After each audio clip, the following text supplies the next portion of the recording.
following the economic hardship and the widespread of poverty that is caused by the Nigerian corrupt political landscape. They have confessed to the crime. The pot you are seeing in front of them, that is the pot they use in burning the head of that innocent young girl. As the gap between the rich and the poor, the haves and the have-not widens across the country. All the politicians piloting the current affairs of Nigeria should be rehabilitated in jail without pardon. What is it that a 17-year-old boy, what is it that they want to use money for that will lead them to this type of heinous crime?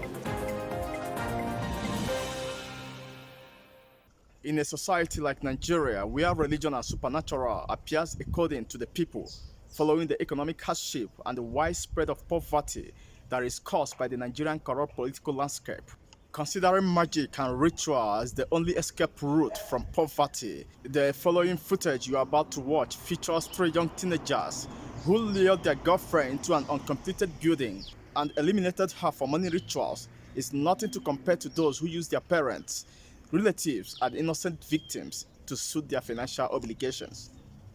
We have an information from the head of security, the local security at Okearegba area, that 4 young boys were seen burning something in a local port in Okearegba area at about 3 a.m. This rose their suspicions and they quickly lodged complaint at our divisional headquarters in Adaton. Upon the information, the DPO Adaton division quickly led his men to the scene where 3 of the suspects were arrested. The 4th one escaped. On interrogation, the 3 arrested one confirmed to us that what they are burning is a woman's head.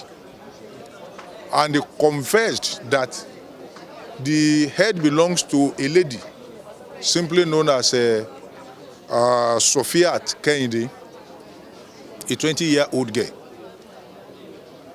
And that the deceased happened to be a girlfriend to one of them by name Soliu Majekodunmi.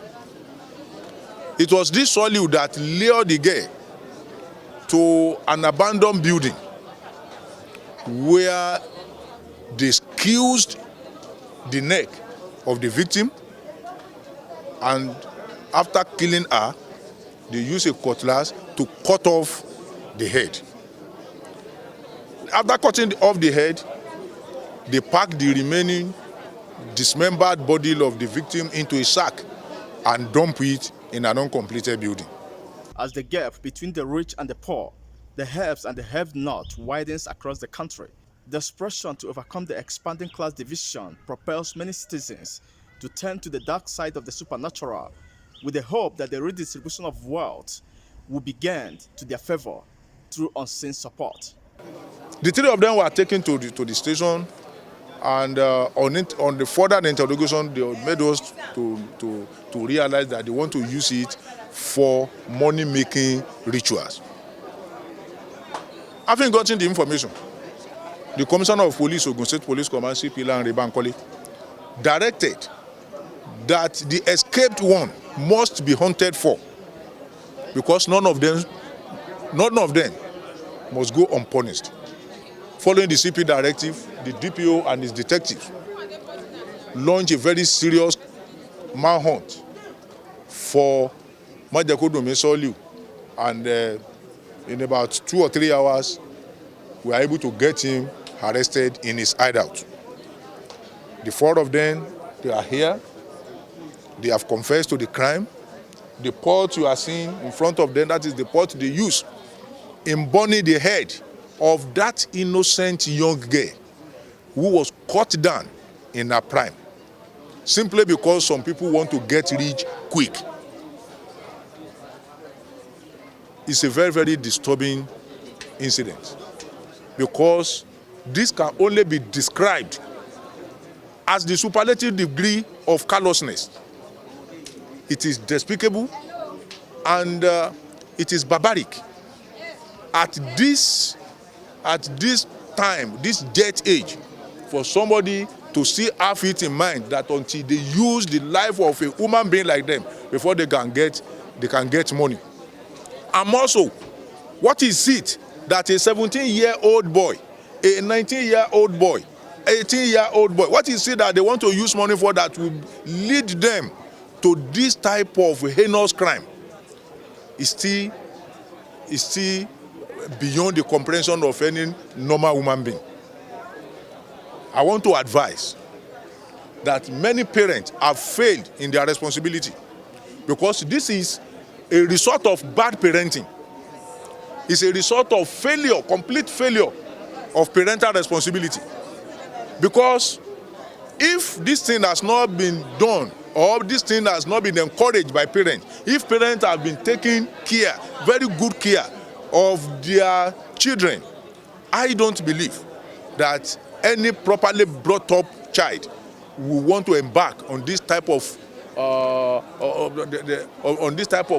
criminality. I also want to advise that the generality of the people, we have a lot of work to do.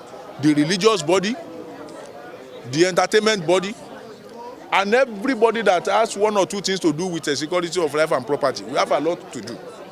The religious body should please stop preaching only prosperity. We should be preaching morality more than the way we preach a prosperity. The Nollywood actors, they should please, the censor board, they have a lot to do to regulate the type of film we'll be bringing out. Because some of them, they learn it in film, where they see that somebody make a ritual and he became rich suddenly. No matter how that film ended, we should discourage it. Because I don't know what we can call this type of juvenile or what we can call this type of incident that will make all these young lads to be thinking of making so much money at this their age. By now, they're supposed to be in school, or they're supposed to be an apprentice somewhere where they are learning work. It is very, very disturbing. This evil method of acquiring wealth is actually a reaction to the bigger evil and actions of the Nigerian federalism. Have you been to the Nigerian prison? Have you been judged by the corrupt Igwes and leaders of several communities because you're financially incapable to fight for what belongs to you? All these are the contribution to the high want of fame and material wealth. These four teenage boys, the murderers, are the snapshot of Nigeria, the poster children of the nation. Though they are responsible for their actions before the law, I stand with the biggest murderers and fraudsters Nigeria ever produced to ask for their rehabilitation in jail. And if possible, all the politicians piloting the current affairs of Nigeria should be rehabilitated in jail without pardon. All this evil is a snapshot of their input. Nelson C. Akachukwu.